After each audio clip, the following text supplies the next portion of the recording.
సరే. ఇప్పుడు అంతా అమరావతి గురించే మాట్లాడుకుంటున్నారు. అమరావతి గురించి మీ అభిప్రాయం ఏంటి?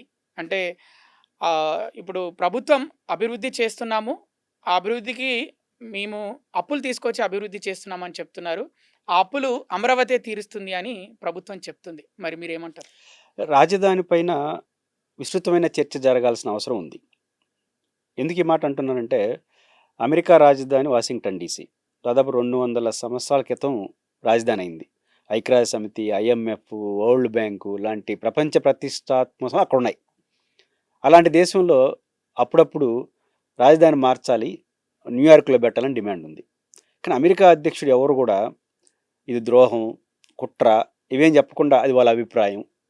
ఇక్కడే ఉంటుంది రాజధాని, అది వాళ్ళ అభిప్రాయం అంటున్నారు. 200 సంవత్సరాల క్రితం జరిగినటువంటి రాజధాని. ఇంకా రాజధాని పునాదుల దశలో ఉన్న అమరావతి రాజధాని పైన భిన్నాభిప్రాయాలు చెప్తే వెంటనే వాళ్ళు కుట్ర కోణాన్ని ఆపాదించేస్తున్నారు. వాళ్ళు రాజధాని వ్యతిరేకులుగా మార్చేస్తున్నారు. ఇది దురదృష్టకరం. నిజానికి ఈ సమయంలో ఇది సరైన సమయం చర్చించడానికి. రాజధానిగా ఎలా ఉండాలి? ఏ మోతాదులో ఉండాలి? మనకున్న ఫైనాన్స్ సోర్స్ ఏంటి? ఆ రాజధాని మహానగరం నిర్మిస్తే సస్టైనబిలిటీ ఉంటుందా? ఇలాంటి చర్చలు జరిగితే ప్రభుత్వానికి మంచిది, సమాజానికి మంచిది. తీసుకోండి, తీసుకోకపోండి అభిప్రాయాలు. డిబేట్ చేయాల్సిన సమయం ఇది. కానీ డిబేట్‌ని వక్రీకరించి ఏం చేస్తున్నారు? కుట్రకోణాన్ని ఆపాదించేస్తారు. వీళ్ళందరూ రాజధానికి వ్యతిరేకమని. ఇక్కడ రెండో పాయింట్ నేను చెప్పదలుచుకుంది ఏంటంటే, రాజధాని వేరు, మహానగరం వేరు. రాజధాని అంటే ఏంటి? ఒక అడ్మినిస్ట్రేషన్ కావాల్సినటువంటి వ్యవస్థలు. హైకోర్టు కావచ్చు, అసెంబ్లీ కావచ్చు, సెక్రటరియట్. ఇక్కడ ఏం చేస్తున్నారు? రాజధానితో ముడిపడి ఒక కొత్త నగరాన్ని సృష్టించాలనుకుంటున్నారు. ఇక్కడ పంచాయతీ వస్తుంది. రాజధాని ఎక్కడైనా పెట్టుకోవచ్చు. విజయవాడలో పెట్టుకోవచ్చు, గుంటూరులో పెట్టుకోవచ్చు, విశాఖలో తిరుపతిలో పెట్టుకోవచ్చు. ప్రభుత్వం ఇష్టం. ఈ ప్రభుత్వం విజయవాడ చుట్టూ పెట్టాలనుకున్నది. Well and good. బట్ దాంతోపాటు ఒక మహానగరాన్ని సృష్టించాలనుకుంటున్నారు. ఇది సాధ్యం కాదు అనే చర్చ మేము ప్రధానంగా చేస్తున్నాం. కాబట్టి రాజధాని పైన చర్చించడం అనేది ఇది సరైన సమయం.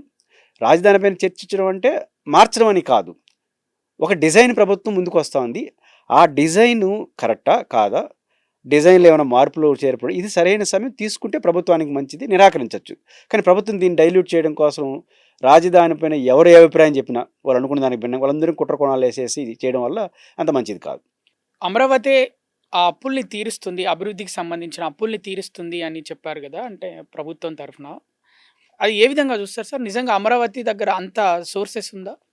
దీనికి ఎందుకు వస్తుందంటే సమస్య, అమరావతిని రాజధానిగా ఏదైతే వీళ్ళు ప్రాజెక్ట్ మహానగరం అంటున్నారు కదా, దీనిపైన జగన్మోహన్ రెడ్డి గారు, మాజీ ముఖ్యమంత్రి గారు పదే పదే ఫైనాన్షియల్ గురించి మాట్లాడుతున్నారు. ఇన్ని లక్షల కోట్లు అవుతుంది, 54,000 ఎకరాలు ఉంది, ప్రభుత్వ ప్రైవేట్ అన్నీ కలిపి.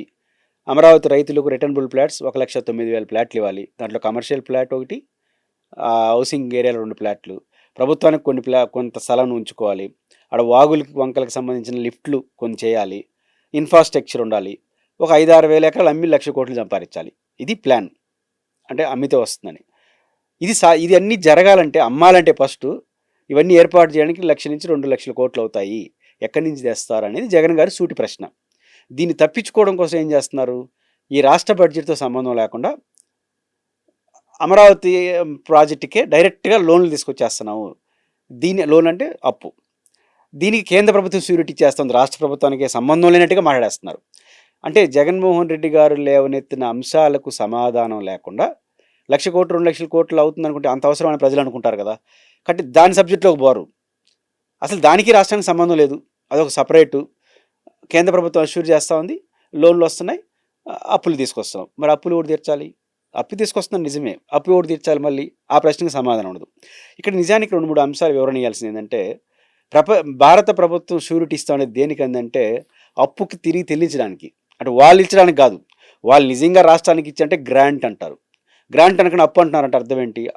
భారతదేశం అవతల ఏ రాష్ట్ర ప్రభుత్వానికి కేంద్ర అష్యూరెన్స్ లేకుండా లోన్ ఇవ్వరు.